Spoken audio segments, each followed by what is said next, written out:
Ep.5. I feel like there's been a lot going on in the news this week, so I made a little list of things to bring up. Yeah. Can I say first and foremost, you assholes that are out there beating the shit out of and killing postal workers for these arrow keys, can you fucking stop? What are you really getting out of those goddamn mailboxes that are that important? Like, grow up.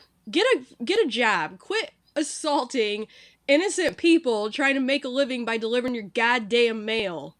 Jesus. I'm so PSA. sick of it. Don't come at me, because, bitch, I don't have customer service skills. I'll whoop your goddamn ass. I don't care if I lose my job or not. You're getting throat punched by me. Also, you can just ask me for the key. They don't pay me enough to care. I'll give you the goddamn key. There you have it. Just saying. All right, yeah. So we forgot last time to bring up that May 24th was the tragedy anniversary of the Uvalde elementary shooting. God, yeah. So I just wanted to bring those 21 victims up. Only two were adults in their 40s, and literally the rest of those were kids ages 9, 10, and 11. So, If any of their families have found peace, good for them, but I don't know how you could. What a horrible, horrible situation. yeah. Such Um, senseless violence that doesn't ever even need to occur. Ever. yeah, I have like a special hatred slash disgust for people who get that angry where they feel like they need to go take it out on somebody, but they don't take it out on the people who actually made them that way. Exactly. Yeah, that's fucked. So, I mean, you can't kill people anyway. It's illegal and it's wrong. But Right, but I mean if you're gonna use your anger in that way, at least I'm not justifying murder, but at least point it in the right direction. yeah, not random innocent bystanders, weirdo. So, did you hear? Well, first of all, Al Pacino is 82. He's expecting his fourth child with I thought he his. was 79. No, he's 82. Did you see that he asked for a DNA test because he didn't believe he could get anyone pregnant? Oh, I didn't see that. That's hilarious. And I mean, that girl is like younger than his kids. Gross. Come she's on. she's younger than me. She's 29. Yeah. Ugh. He's not even gonna live long enough to watch that kid grow up. What do you? I mean, the kid's set for life with money, but Yeah, it's weird how. doesn't have a dad. No big deal. Yeah, it's super weird. My kids don't either. Um, Speaking of dads, Bam Margera went on the internet and he's on a rampage again. He said that he's going to smoke crack with the bums until he's dead if his baby mama doesn't hand his son over to him. I didn't know he was a dad, but also Oh, I yeah. can't believe he hasn't smoked crack till he was dead yet. Yeah, it's He's so a train heartbreaking. wreck.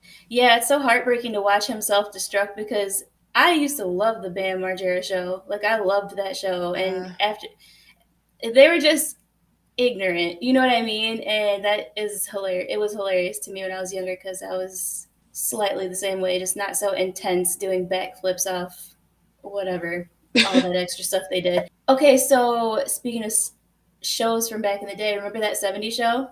Bro, I was just about to bring up Danny Masterson. I was Yeah. heartbroken when I found out he got 30 years because I really, really, really didn't believe he was guilty. Yeah, well, I thought it was just the thing before the sentencing where he was found guilty on 2 counts and he faces up to 30 years, but he doesn't know how long Oh, okay, I it's thought he going already for got now. sentenced, but Yeah, man, but okay, but hold on because I do want to say, first of all, we loved that show back in the day, and I've he never was. seen it. Oh, really? Yeah, no, I wasn't into that stuff back then. Huh. Well, I know. I But I used to did love that love him show. on The Ranch on Netflix with Ashton Kutcher. Absolutely love that show. Okay, okay, yeah, like that's. I don't know. It's weird to. If you were a character from my childhood, bitch, don't get old and start doing weird shit. Like, Right. that's I don't know. That just makes me feel like, you've been that way the whole time or what? Well, I mean, we do have to remember that the roles they're playing is not them.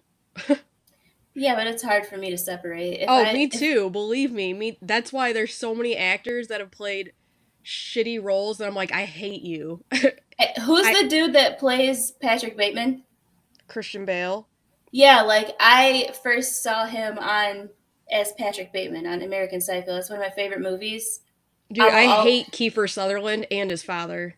see. I don't know those people. Donald Sutherland played President Snow in the Hunger Games, and he's a sack of Oh, fuck okay, for how okay. he treated people. I don't like him. Yeah, well, he played that role on the movie too, so he's like an easy to hate character, you know. So Yeah. if he was that way in real life, it just matches and makes sense. But okay, so I guess three women accused him of rape during the years of 2001 to 2003, and he got found guilty on two counts of it. They said his wife Bijou, or some sort of dog breed sounding ass name. When they heard the verdict, she was inconsolable, just hysterical in the courtroom to the point the judge was like, "I know it's hard, but pipe down or you gotta go." So that's embarrassing. Okay, 18-year-old Cameron Robbins jumps off cruise ship as a dare and has been missing ever since. Well, This was yeah, days what a ago. moron. What a Have stupid dare. I hope he was at least triple dog dared.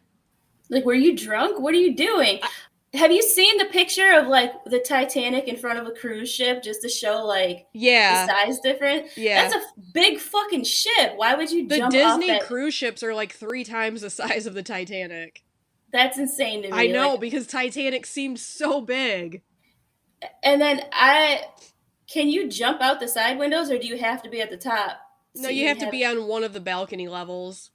Okay, so I don't know how far up he was, but I feel like even like the lowest balcony level to jump off of, I feel like you're still gonna like hit the water and go down pretty deep. And then what if you like broke your neck and stuff and was immediately paralyzed or Not only something? I that, don't. but I mean, once you're in the water, you're screwed. Do you think they're just gonna stop the cruise ship? Like it's that easy? Like they can just pump the brakes and wait for you to get back on?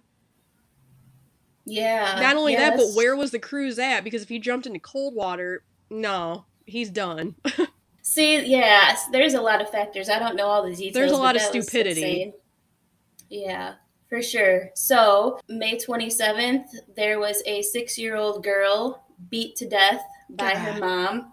Just a stupid bitch. The baby girl's name is Jalea Eason, and I think they were from the Bronx. She's, I believe, the middle of three kids, but her other two were boys, and they are out of the custody of the mom, obviously. But they said they went in there and there's like shit, piss, everything everywhere, roaches, bed bugs, all types of critters. She was black and blue, found in the closet, not breathing, full of bruises. The neighbors that called the police said that at like 3:40 in the morning, they heard her screaming, "Stop, stop," like at the top of her lungs, like it scared them for the girl.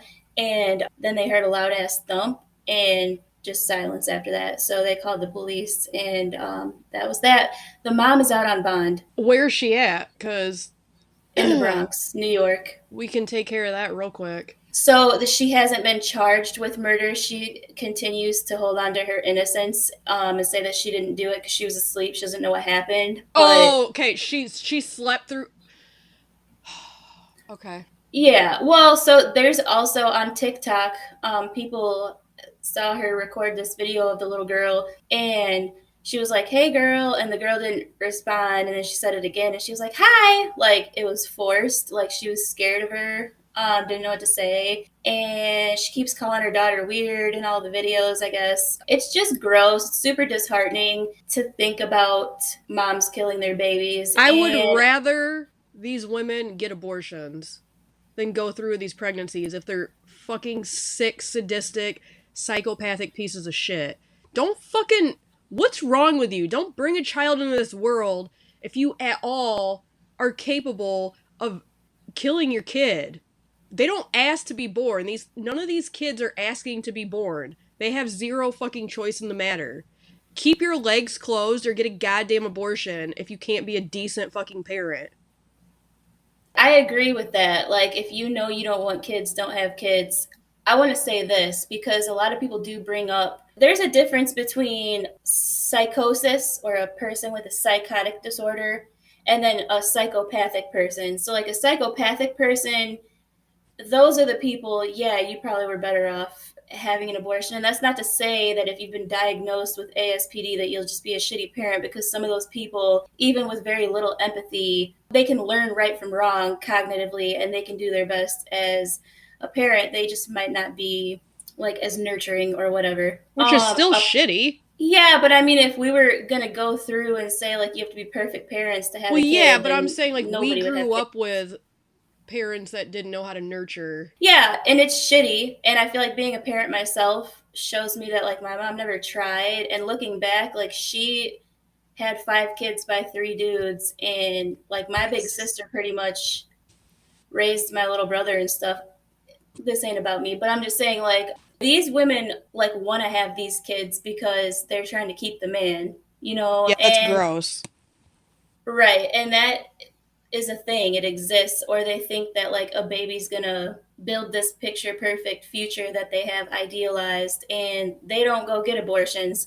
But a person who has like postpartum psychosis, they can be a great person, a very nurturing, loving, caring person, and something chemically goes very, very wrong in their brain. The same way that out of all of the population of fat people, some of them are going to have heart attacks, but not all of them. Do you know what I mean? Mm-hmm. Like you can't predict if you're going to have postpartum psychosis. There's things that are like markers. If you have a history of being diagnosed with bipolar disorder or super super high anxiety levels and stuff like that, you might be a little bit higher risk, but it can happen if you don't have those things. And I just want to say that postpartum depression and postpartum psychosis, there's myths about these things. They're not talked about enough. And when they are, there's so much stigma. So I just want to say before I start this case, postpartum depression is its own diagnosis. Postpartum psychosis is its own diagnosis.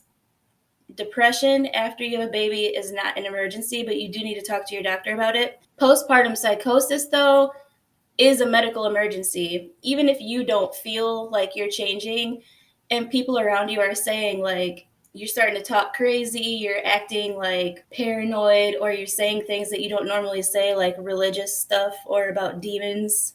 I mean, yeah, if you start speaking in tongues, I'm calling someone. So if you also have gone, I'm sorry, if you've worked at like a nursing home where there's a dementia unit and one of the wanderers with dementia starts like rambling and saying like crazy stuff and it doesn't make any sense, like that's part of what can occur with postpartum psychosis and stuff. And those things need immediate medical care, like Right. attention. That I wanted to say that sometimes a really really unfortunate situation happens and the innocent baby or child, where whenever it happens, is who suffers. And that's the importance of having a support system that understands this stuff. I think that hospitals need to have some sort of prenatal slash postpartum education for the dads or the mom or whoever your support system is, like just educating them about these things. These are the warning signs. I don't know if they do that. If that's not a thing, it needs to be taken serious, because it seems to be like 1 to 5% of pregnancies gets postpartum psychosis. I think that's the stat, or 1 in 1,000 births or something like that. But if you think about it, there's a lot of births every day. You know what I mean? So Yeah, it's more common than that like 1% sounds. exactly. And I feel like I hate to throw this out there because people are going to be like, "Oh, here we go," but I feel like the second a baby is born to someone that's on state insurance, the less the hospital gives a shit. You know what I mean? Like, people with the medical card, stuff like that, are just written off. Like, their issues aren't that important. Like, here we go, we did enough for you, be happy we did that, and send you on your way. And I feel like there's not enough resources out there to the low income community, to people that are on the medical card and stuff. It is too hard to get into therapy and stuff because not all therapists do take that insurance. And the ones that do, it takes forever to get into because there's a waiting list a mile long because there's not enough out there willing to take that insurance. And then when you do get one, you feel like they don't really listen to you because they have 8,000 other patients that they also have to deal with, and like you're just kind of rushed along. So things just need to change across the board when it comes to mental health awareness, mental health care, all of that. Like, if someone's saying that they feel crazy or that they're constantly panicking, anything, just take it serious. You're not that person. Maybe that person can't even put into words exactly how they're feeling, but don't brush them off. If your friend calls you in the middle of the night losing their shit, bawling their eyes out, listen to them.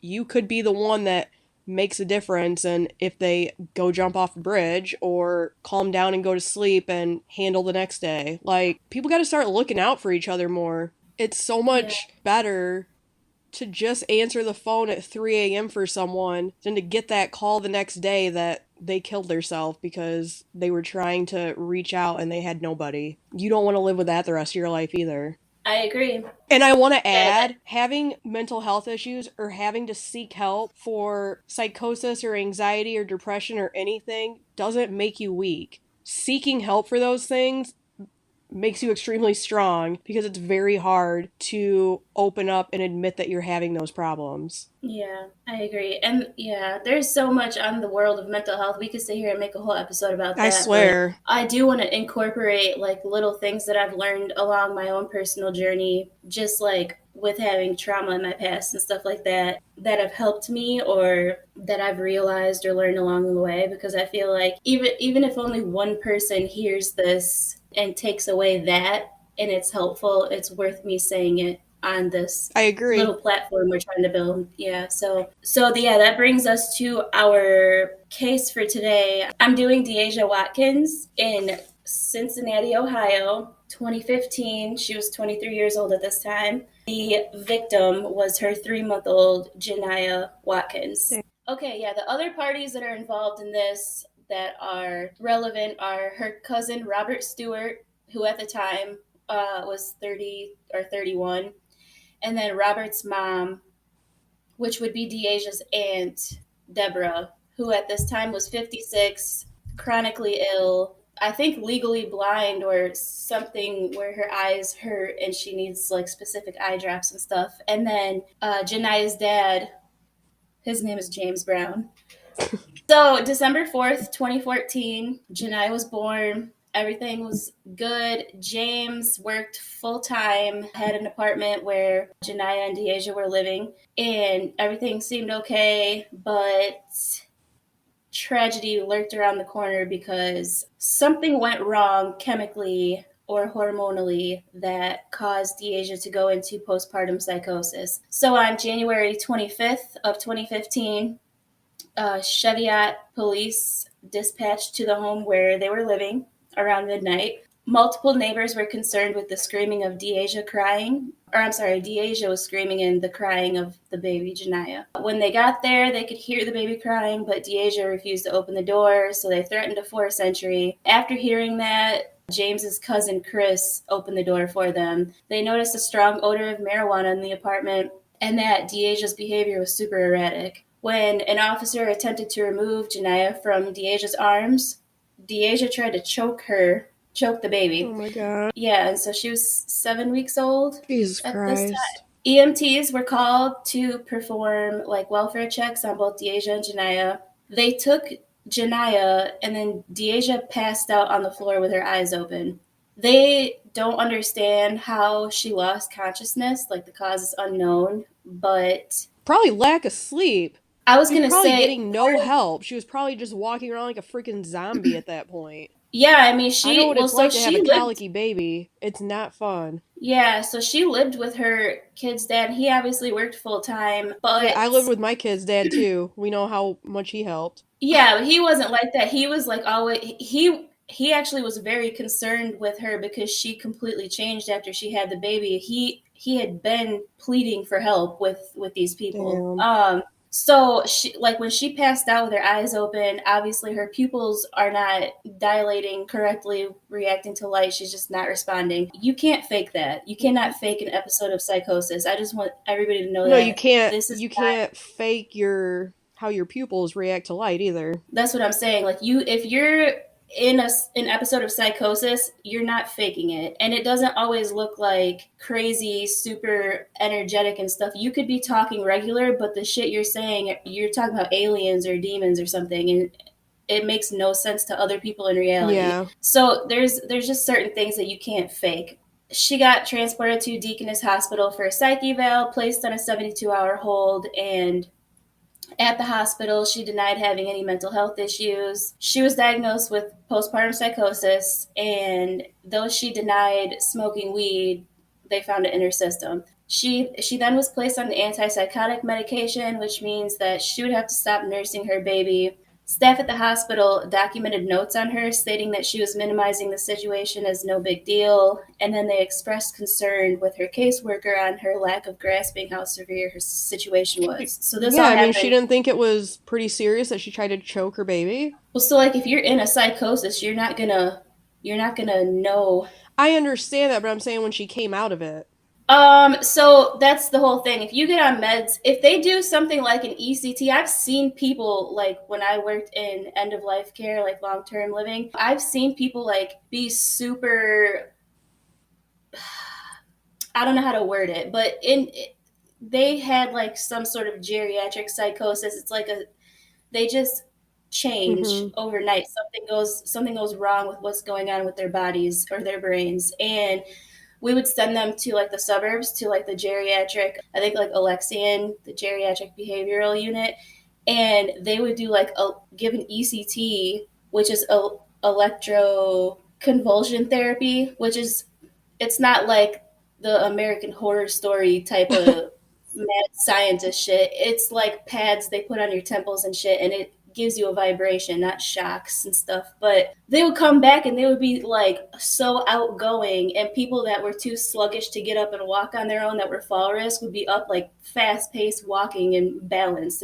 It's Hmm. mind boggling. The chemicals in your brain like literally can change so much, and so even if you start taking a medication, I'm sure that's going to take longer to like fully kick in and get you back to normal.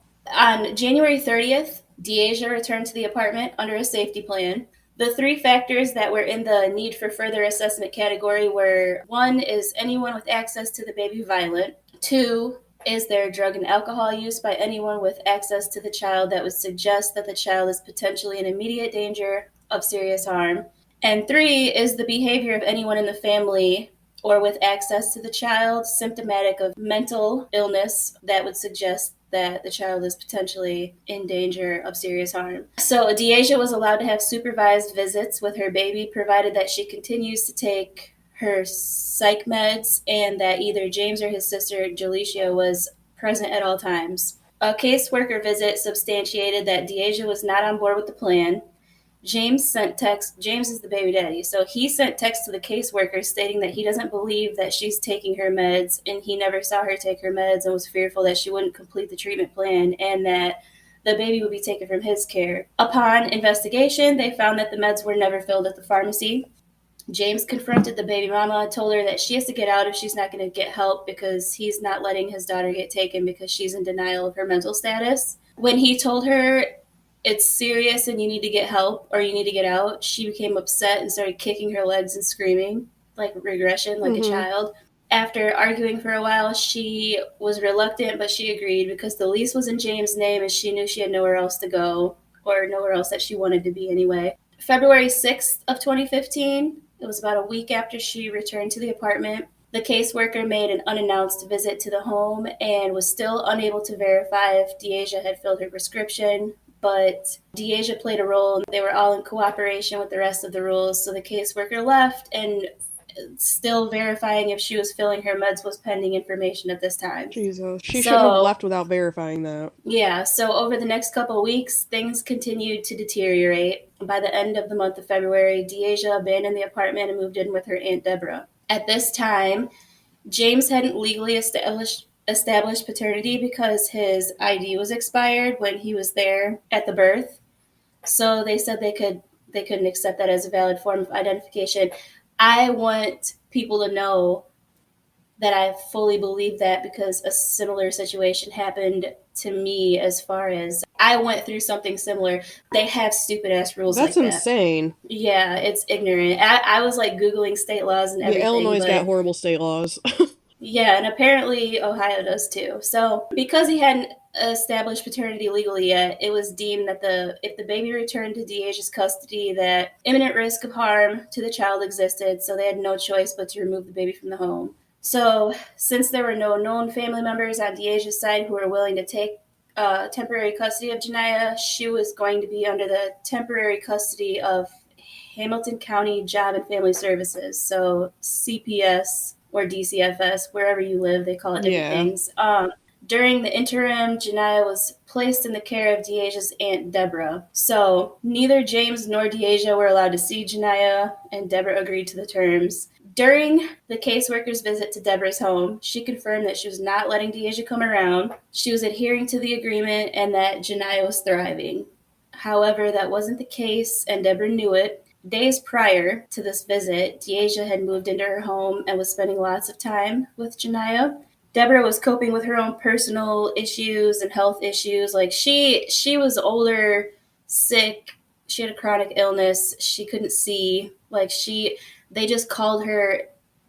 Later on, she said Deasia called her and was like CPS is going to take the baby. I don't have anywhere to go, but I can't stay here because they wanted me to take these meds. And she was hesitant at first to agree, but she had helped her family out before because people have that notion that the state just wants to take your kids away and shit, and so everybody's scared of having involvement with these DCFS or CPS or whatever they Yeah. call it. So she was like, well, yeah, that's fine. And then if Janiyah seems normal and she's not seeing the psychosis episode and stuff, she just seems like a little bit depressed. But Deborah wanted to be there for her niece. I don't know. It makes sense, but I don't like it. I think that people need to understand these people don't want to take your kids from you. They want you to not harm your child. Right, Like exactly. there's a lot of stigma around those There is. what do you like departments or whatever you call them. She later stated that she didn't want to raise anybody else's baby as she was older and it was becoming too much to handle. She had raised her own kids and been a foster parent for other members of the family who had dealings with CPS and DCFS. So she was the one with like the good name who helped her family keep their kids from being taken by the state. So March 16th, 2015, 3 days after that caseworker's visit, baby Janiyah's short, innocent life came to a brutal Oh, end in the home of Miss Deborah. So there was a 911 call that morning. This is how the 911 call went, and it's on YouTube. So Deborah was saying she's not supposed to be here, Robert, in a stressed but calmed and concerned voice. And then once the dispatcher said 911, what's the address of your emergency, Deborah became frantic and pleaded for the police to come. The dispatcher confronted her on how she wasn't crying when she first answered. She was talking to somebody, and so she was like, "Who are you talking to?" Blah blah blah. But no, I don't even want to put my thoughts on that in there. Okay. Deborah stated that Robert, her son, came in the room and said, "Mom, the baby's dead." Robert arrived at his mom's house a few minutes prior to this with his own children. His youngest child went into the kitchen first and discovered the gruesome scene that Deasia left for her aunt to wake up to. Robert immediately took his kids outside to make sure they were safe and away from the scene and hurried back in to find his mom. His mom was asleep, so he woke her up and told her what was going on in the kitchen. And Deborah immediately called 911. That's when she was saying, she's not supposed to be here, Robert. And then, reality kind of set in. And so she started getting hysterical on the phone. At this time, they didn't know where Deasia was. So Robert got on the phone because he was able to actually speak. hold on. And I so want to he was interrupt you hurrying. real quick. I just want to say something because people are quick to judge 911 calls and how people Yeah, behave on them. And until you find yourself in a situation, you don't get to judge other people by how they behave on a 911 call. You have no idea how you're going to handle a trauma like that in that moment, what your body's going to do. You could be completely calm until it sets in and then you start losing your shit. Like, that can be a real yeah, thing. You can also start the call off by screaming your head off and then start to calm yourself down and talk normal. Everybody's different. Everyone's going to process things different. And I just feel like nobody gets to sit there and be like, well, this sounds suspicious because she was talking normal and then now she's faking it. You right. don't know that. I mean, you have no idea. Based off that, that's how people look at Deborah like she should be in jail too, which she should have gotten like fined or mandatory education on why a child would be taken away just so she knows for Right. further. even though she shouldn't be able to like Well, foster or this take is in why custody of I any. I have an issue sometimes with children being placed with other family members. Yeah, because they break the rules and Yeah. stuff. But also think of like the welfare of the child too. Like you don't want to place. It depends on their age. Like a 3 month old, it wouldn't make much difference. But if they were older, it's probably more traumatizing for them to be with complete strangers and have to start a new life Yeah, and but think stuff. about how And traumatizing it is for a kid that's a little bit older that was removed from an abusive family, put with another family member, and those members of the family that were abusing them are still coming around. That's not yeah, helping yeah. See, either. that's no. I don't know. Yeah, there's just a lot Yeah. that goes with. Just don't fucking have kids if you can't God, raise serious. kids. It's really a simple concept. I mean, yeah, I agree with you on the 911 call thing. If somebody were to file a FOIA and get the 911 call of when my toddler, who was 18 months at this time, but pulled his brother's microwave noodles onto his body, I have been through so much. I've watched people die at my job. Like, I've lost people to homicide that were very close to me. I have never felt terror until I turned around and saw his body, like his literally like his torso was melting like candle wax, and I just dropped my phone and started jumping up and down screaming, and then I hurried up and picked it up and dialed 911. I don't even remember what I was saying, but I remember the lady was like, okay, just breathe, calm down, we're on our way. And I don't even, it's just like a blur now. So you can quickly respond, or it might be like a slower Yeah. response, like you don't know what a person's mental process is, so that doesn't make them innocent or guilty. Yeah, so with that being said, Robert ended up getting on the phone, and they didn't know where Deasia was at this time, so he was hurrying them to get there because his kids were in the car and he wasn't out there with him. So if his fugitive murderous cousin popped out, he was literally like, if my cousin pops out with a weapon, I'm not going to have a cousin anymore. Like, so you guys need to get here because he ain't letting her do harm to anybody Right. Well, else. yeah, he And had his so, own kids there. yeah, so the dispatcher was asking, like, what happened, if the baby was breathing, and he kept saying, listen, lady, the baby is deceased. I don't know nothing else. I don't know where my little cousin is. I think that they asked so many questions to keep you on the phone just to, like, get all the details and get a picture of it, but he was also like, I'm not going in there to touch anything.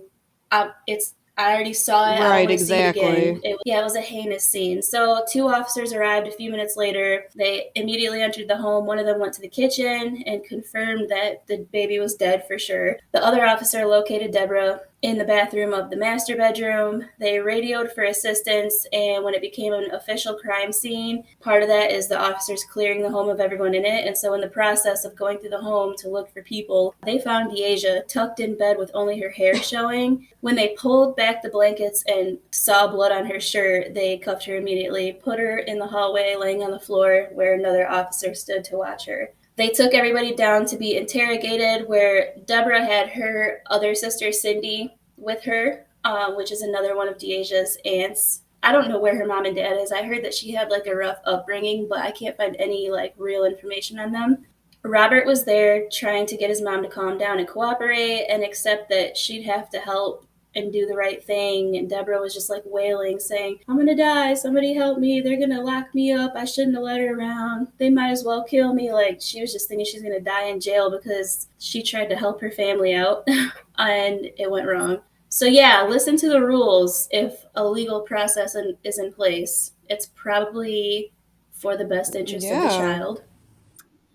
Um, yeah, so they spent 6 hours in the room with Deasia, and she looked at each person when they talked, but never responded to a word they were saying, not even nonverbally. Like, she didn't change her blink rate, her respiration, she wasn't bouncing her knee, she didn't smirk or anything, she just didn't respond. They had to make her stand up and held her up for her mugshot photo, and then they stripped her clothes and attempted to talk to her more, but got the same results. And then she ended up being transported back to Deaconess Psych Unit, where she yet again received treatment. 3 days later, she came back to the police station and was completely different from the first time she sat in that room. She was talking without them repeating the questions. She signed the papers voluntarily, stating she understood her Miranda rights and stuff. During Deborah's interrogation, her sister Cindy, who was there with her, assisted in answering questions, and her sister was in distress, so she knew what was going on because she had communicated with Deborah throughout this process. So she met them down there. She told the interrogator that Deasia called Deborah one night, begged her to come get her. Deborah wanted to do the right thing to help her, so she went and helped her pack and picked her up. She confided in her sister Cindy that she was hesitant to agree to taking custody of the baby because she wasn't confident she could care for a baby that small and didn't realize the severity of the niece's situation. So the agreement was, since Deborah was retired, she would take custody of the baby, but Cindy would come over and help when she was off work because that seemed like the best thing to do for the family to avoid the young baby going into a foster home. So Deborah's statement was that her eye was hurting and that she needed to take her meds, so she passed the baby off to Deasia that night and went to bed. Everything was seemingly normal. Deasia's statement was that all of this was true, but she thinks that her Aunt Deborah was the one who killed Janiyah. So the lamp in Deasia's room was broken and she didn't remember that happening or like what caused that, nor did she remember how the baby got to the kitchen, and said the baby had a knife in her hand when she Jesus, saw her. okay. Gotta watch out for those Yeah. murderous So, babies. yeah, 3-month-old. She said she didn't see what happened, but she heard Robert's daughters screaming, and the news made its way throughout the house. But she doesn't know how we made the leap from putting the happy, healthy baby to sleep in the crib to the baby ending up badly injured, which resulted in death on the kitchen counter. Her exact statement was, I don't know, I guess Aunt Debbie was Oh my sleepwalking. god. However, the detectives hit her with, that's not what happened, be the fuck for real. Because they had fingerprinted the knife already and knew those were Deasia's fingerprints, not Deborah's, Deasia denied that those were her fingerprints, even though they were. Deborah also had no blood on her or in her room, but Deasia had blood on her clothes, body, and in her bed where she was found. There was no physical evidence that Deborah did this or knew it happened at all, but still Deasia said, oh, well, I don't know, Aunt Debbie sleepwalks. All right. So the detectives then start pulling out the bad person versus a bad thing interrogation tactic and asked her if there was something going on that would have made her do a bad thing. Because sometimes people don't want to admit to their crimes because of the shame that comes with looking like a bad person, and that would just kill their little fragile ego. So that's why they say, well, everybody does bad things. So if you did a bad thing, it doesn't make you a bad person, and then they end up admitting. So she said, they were just trying to take my baby. She still held on to her denial of committing the heinous crime and didn't hold herself accountable. Then the detectives went on to tell her that James asked if he could go see her at the Deaconess and that he feels like he's the only one she'd open up to. He was hurt about his daughter and angry that it happened so soon, but he was also concerned with her well-being because this wasn't like her and he wanted answers from her. Once Deasia heard that James and the family were still concerned with her well-being and knew what she had done, she admitted that she took the baby into the kitchen and killed her. It only took about 40 minutes to get a confession out of her, so she was lying, but it wasn't like hours and hours of Right, lying. yeah. You know what I mean? James had shared some details with the caseworker when Deasia left to the Deaconess Hospital the first time in January, stating that she started displaying concerning behaviors at the beginning of January. His words were, she would be fine one minute and then the next minute start crying hysterically and talking about religion and demons being present. It was so concerning that he recorded her while he held his baby to give her a break because he was unsure how to handle the behavior, as she never acted this way before. Like, this was completely not like her to be this way. The caseworker documented Deasia's words from the audio. She was hysterically crying and saying things like, why God, why me? What did I do to deserve this? Who are these demons? Please make it stop. Like, clearly having hallucinations. And so she would be unprovoked and burst out into these episodes and then be back to normal. At this point, I'm just going to say trigger warning because these are the details of what happened to the 3-month-old baby. So if you are sensitive to shit like this, click the fuck off. Yeah, save yourself. So Deasia recalled the details of what happened the night she killed her baby. This might be hard to listen to depending on who you are, listener. So Deasia said that she took Janiyah and tried to change her diaper. The baby was screaming and crying, so she just didn't change her. She gave up. She threw her across the room. When she threw her, the baby didn't die, so Deasia walked to her, picked her up, banged her head against the bookshelf 4 times. She still didn't die, so she picked up a big stick and hit her in the head 4 times. Deasia said Janiyah wasn't dying fast enough, so she took her in the kitchen to finish the task of killing her. She picked up a knife and stabbed her in the head. God. While telling her, die, die, die, she stabbed the baby in the eye, and the baby was still twitching, fighting for her life. So she used the knife to sever her neck to the point that her head was cut off her body God. Oh completely. my God. Yeah. When she was done, she put the knife in the baby's hand so it would, quote, quote, look like she did it to Oh. herself. Yeah, that was a good Right. idea. What the fuck? How the fuck did the ant sleep through all of this? I don't A know. baby being thrown against the wall? You didn't hear a loud thud? Well, so no, in the 911 call, the son was like, this house is Oh. huge. I don't know where she could be, so she was probably far away from her. But I just want to point out that this type of shit is completely out of her character, I just want to point out I hate her regardless. and that's fine, but that just goes to show you what psychosis is. She put the knife in a 3-month-old baby's hand so it would look like she did it to herself. A rational thinking person would know that that's not what, that nobody's gonna My think issue that with when they see this that. is that she knew that she had issues and she was refusing to take her meds. I That's agree with that. So she's Yeah, completely that's my guilty. problem. If she Yes. had done this before there were meds, before she got any help, I could have sympathy for her and how horrible of a situation she was in, but she already knew what she was up against. She knew why the baby was with the aunt. She had no business even being there, and she was refusing to take her meds. So now I hope she gets beat to death in prison. Okay, maybe. I mean, I 80% agree with that. I just think that if you tell a person in an episode of psychosis that they have psychosis, that it's, you know what I mean? Like, that's Oh, kind of like telling a blind but person, okay, here, so read when the this. social worker came to do a visit, was Deasia in a moment of psychosis right then whenever the social worker was asking if she'd filled her meds? Right, that's why I'm saying I 80% agree with you, because she was Right, completely exactly. refusing That this whole time. Yeah. I agree. I just think that the psychosis does play a big role in this, and absolutely. without postpartum psychosis, this would not have happened to the baby. So that should be considered, and that's completely different from like an evil person who does shit like this because Yeah, they're mad that the baby left it them and is, but shit. You know she what I should mean? still never be Um, allowed to reproduce ever again. I agree. I think if you, for whatever reason, kill your own child or sit there while your man kills your child and you don't do anything about it, I think that you should mandatory, whether you go to jail or not,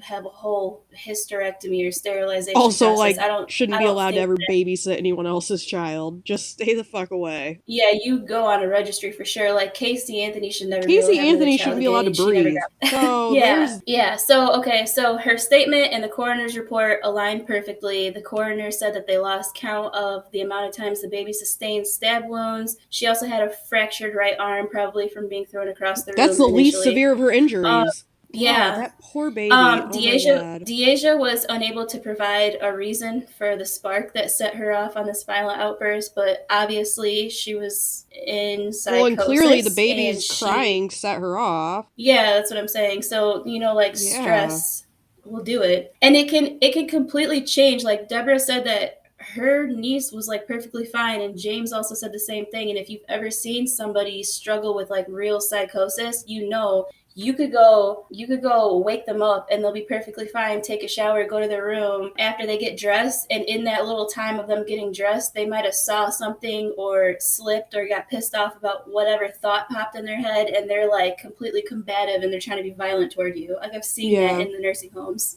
Deasia was unable to provide the reason for the spark that set her off. She did say that she didn't feel bad for it, but was unsure why. Like she just doesn't feel anything. So in my mind, I wonder if, like, have you ever been so like anxious or stressed to the point where you're like really short with your kids or something, and like you think like I didn't have to yell at them, I could have just answered it Brittany, every politely, day of my but life. but I'm saying like when you get to the point where you're like snapping and stuff, and I don't mean just violent, and so like our kids aside, but I'm saying in a psychosis, I wonder if she got so like worked up and did that and it took over her, and then she was like in like the crash afterward. So yeah, she realizes she could have given the baby to her dad, but she couldn't get a hold of him fast enough. And then 15 minutes after she killed the baby, that's when Robert and his kids arrived. So that sucks. She couldn't just like tough it out. On the 911 call, after being asked to describe the scene multiple times, Robert told the dispatcher, word for word, I'm reading his quote, "Look, lady, I don't want to describe the scene. The scene is very, very bad, all right? The baby's head is open, like open, open. I'm not going in there to touch nothing because I don't want to mess anything up. I'm not going in there to look because I've already seen it, but it's very violent. It's a very violent scene." According to prosecution and the Hamilton County Job and Family Services, they did their job perfectly. There was Okay. no issues with Well, that. we can agree to Yeah. disagree on that. No, I Well, know. I I'm agree saying with we can you. agree to disagree with them. Yeah, they would not seek the death penalty due to the nature of Deasia's severe mental illness and instead charged her with aggravated murder. Deasia initially entered a plea of not guilty by reason of insanity to the aggravated murder charge, but the presiding judge ordered her to receive psychiatric treatment. And then when she completed that, she was deemed competent to stand trial. So she changed her plea to guilty and received 15 to life. So she's different. I want to explain this because different states have different life in prison, like what that means. Some states have life, which means like you have to do 30 years or 45. I think it's 45 in Illinois, or 50, and then you're eligible for parole. So after 15 years served, she can go ask the parole board to review her and see if she's eligible for parole, like to be able to come back and live. But she might not ever get the treatment she needs because the US prison system doesn't really have resources that they should for mental illness, I don't think, in my personal opinion. But yeah, that's the case of Deasia Watkins. Just want to emphasize again how important it is to be mindful of changes that your body goes through after you have a baby, even if you're not in a psychosis, even if it's depression. Because I did so much research because I was going to come with the stats of postpartum psychosis and stuff, but part of my research led me to watch this compilation videos of fathers who are talking about postpartum psychosis in their like kids' mom and stuff. And some of the dads, they still had their babies and the mom committed suicide, and then like some of the dads, the mom killed the baby and then themselves. And so it's just devastating how we don't have enough postnatal care for Yeah. moms. You know what I mean? Like everything's always on the baby because the baby's totally dependent and stuff. And then we get this little, some places get paid leave, but some places don't. But you can take time off legally. You're entitled to that. You might be struggling financially during maternity leave. And I don't know. I just feel like this could have been It could have prevented. been in And so many so ways. it's so How many devastating babies and children to have to lose their lives to situations like this before we start taking mental health serious, before we start worrying about moms after they give birth? I mean, it's a life-changing event. Unless you go through it, you literally. don't understand what a person's mind and body goes through. Even if you don't end up getting postpartum depression or anything like that, those first few weeks are still life changing. I mean, you're in a whole new world. You are running on no sleep. You've got a baby that won't stop crying. You just want to cry. You don't know why the baby's crying. You don't have to have postpartum depression to lose your mind and snap. I mean, if you're not, especially if you're doing it alone, if you're not getting help from a partner or you don't have a support system, trying to carry that weight all by yourself, something's bound to go wrong. Either Yeah. you're personally going to suffer Well, or you're going to make a bad decision. I do want to build off that though. I want to say this. I had my baby August 2020, and I got like a 2 week maternity leave because my job needed me. And then my job, because of like the circumstances around like the pandemic and stuff, we ended up closing down a few months later. And so I was like depressed, trying to get back into school, and had to pay out of pocket, but I wasn't working and stuff. And then so in 2021, my son's dad was killed August, like a couple weeks before my baby turned 1. And then I was back in school at that time. I was in school more than full time. I was taking 5 classes. And in February of 2022, the baby pulled his brother's boiling hot macaroni noodles from the microwave onto himself. And so he was hospitalized. Yeah, just a whole bunch of stress and drama. And mind you, like, I don't have a big family, I don't have any help at all. And and then I ended up having to get my younger son in therapy because he's on the autism spectrum. He's severely autistic, and so he like is a lot to deal with. And I have a newfound respect of moms with special needs kids because this is way different for my older son. But I just wanted to say my story to say that there's so many things that could have Mm-hmm. gone left with me, and thankfully it didn't. I just wanted to say, like, building off what you said, a lot of stuff could go wrong, but sometimes it doesn't. That doesn't mean that for the next Right. mom it won't. Just because you can endure so much and it doesn't happen to you does not mean that it doesn't exist. It doesn't mean it's not real just because you can't see mental health. There's people that still don't believe that Right. ADHD is a thing. Just the Fuck big you. thing is, I mean, if you're feeling any of those feelings, if you're feeling overwhelmed, alone, anxious, any of that, like, just reach out. Even if it's to join a mom support group on social media or find one in your local town or something, just to go sit with other adults, and be able to share how you're feeling and what you're going through. And you'll see a lot of people are in the same situation. Like, you are not alone. You don't have to No. feel like a bad parent because sometimes you just don't want to pick your baby up because you can't handle it anymore. Like, those are all very real things that us as women go through when our hormones are just all over the place. Like, it doesn't mean you don't love your baby. It doesn't mean you're going to harm your baby, but it still helps to just talk to someone. Yeah. And what did they change the national mental health hotline to? It's just I've 988 never now, known. right? But we can definitely put a link up on our Twitter, Facebook, all of that. We can get those resources out there so you guys can utilize them. Yeah, and I just want to say, based on my own experience, I wasn't like in this dark, deep depression, but I like utilized this resource before just to see like how they could help me because I was going through a lot at this time. And basically, what happens is you can text them, you don't have to talk to them, but if you would rather talk, you can call them. But they basically like asked me where I was and what my circumstances were, and they got like a full picture of me, what I was struggling with, and then the area that I lived in. And they're super helpful to just be very resourceful if you don't feel like Googling and calling a whole bunch of places. Like, they are a resource that you should utilize if you need Absolutely. help with A anything free that resource at really. that. So I mean, Yeah. and you don't have to, it's private. You don't have to tell anybody else that you're doing this if you feel embarrassed or anything, or if you feel like you don't have people you can reach out to. You don't have to share with anyone you're doing this. Sometimes it helps to even talk to a stranger, but just reach out. Even if you want to inbox our pages, feel free. I mean, we've been through a lot, so we can handle it.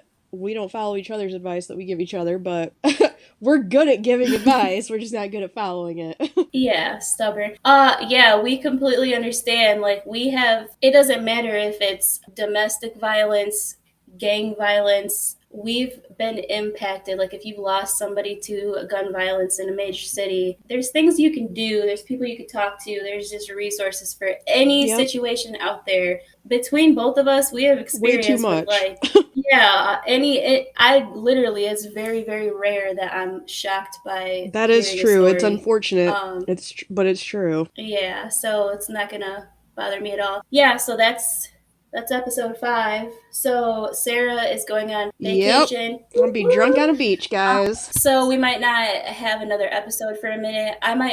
While you're on vacation, I might prep another case, so I might do 2 in a row just so you can like readjust back into Yeah. life when you come back. But we do want to work together on more of the episodes, like episode 4. So I think next we're either going to do like, well, we might do moms who kill their kids and just do like a whole bunch because we were just talking yesterday, it's so common that we could do a compilation of moms who kill their kids because of psychosis, or moms who kill their kids just because they're shitty people and Yep. they hate their kids, or moms who sit in a room and let the stepdad kill their kids, or there's just too much baby murdering There and is, child man. Leave murdering the going kids on. alone. And God damn. If you don't want them, yeah, that's so drop them disgusting. off on a random doorstep or drop them off at the fire station, police station, whatever the hell you got to do.